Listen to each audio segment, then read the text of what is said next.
ভাটপাড়ায় তৃণমূলের গোষ্ঠী সংঘর্ষ, 10 নম্বর ওয়ার্ডের কাউন্সিলরের অফিসে ভাঙচুর করা এমনটাই অভিযোগ উঠছে। ভাটপাড়ায় তৃণমূলের গোষ্ঠী সংঘর্ষ, 10 নম্বর ওয়ার্ডের কাউন্সিলরের অফিসে ভাঙচুর।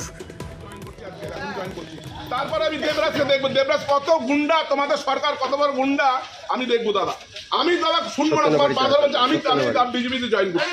দাদা তোমার পা ধরে বলছি, দাদা আমি অর্জুন সিং চলে গেছে, আমি জয়েন করছি আজকে, এখন জয়েন করছি।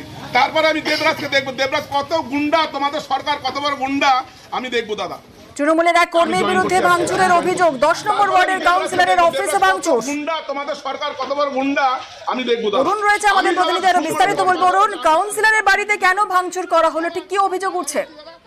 দেখো, তৃণমূলেরই এক কর্মী সত্যেন রায়, তার নাম সত্যেন, যে কাউন্সিলর রয়েছে সত্যেন রায়, তার বাড়ি, তার যে দলীয় কার্যালয় হয়েছে সেখানে তৃণমূল সমর্থক দেবরাজ রায় সেখানে যায় এবং তার সঙ্গে কিন্তু বচসায় জড়াবার পর তাকে বেধড়ক মারধর করে বলে অভিযোগ। তার কাউন্সিলরের ছেলের জামা ছেড়ে দেওয়া হয়।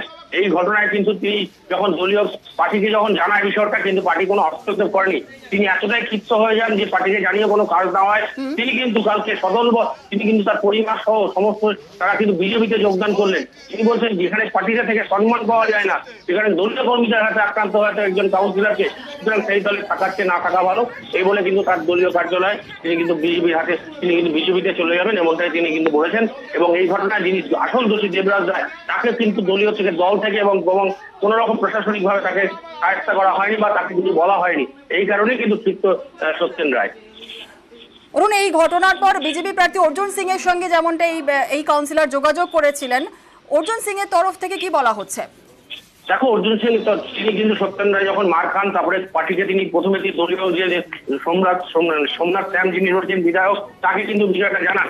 কিন্তু 24 ঘন্টা পার হয়ে যাওয়াতে তিনি ব্যবস্থা না হয়, তিনি কিন্তু বিজেপির যিনি প্রার্থী রয়েছেন অর্জুন সিং, তার সঙ্গে যোগাযোগ করেন এবং তিনি তাকে ভরসা দেন যে তিনি এর প্রতিবাদ করবেন এবং তিনি তাকে সাপোর্ট করেন যে এই ধরনের মার খাওয়াকে তিনি পছন্দ করেন না। এরপরে কিন্তু আজকে দলীয়ভাবে কিন্তু যোগদান করবে এবং তার বাড়িতে যত তৃণমূলের ব্যানার পোস্টার ছিল সমস্ত নিজেই খুলে ফেলেন এবং তার বাড়িতে কিন্তু বিজেপির পোস্টার ব্যানার লাগানো হয়েছে। আজকে দলীয়ভাবে তিনি বিজেপিতে যোগদান করবেন এমনটাই জানালেন সত্যেন রায়। বেশ, ধন্যবাদ।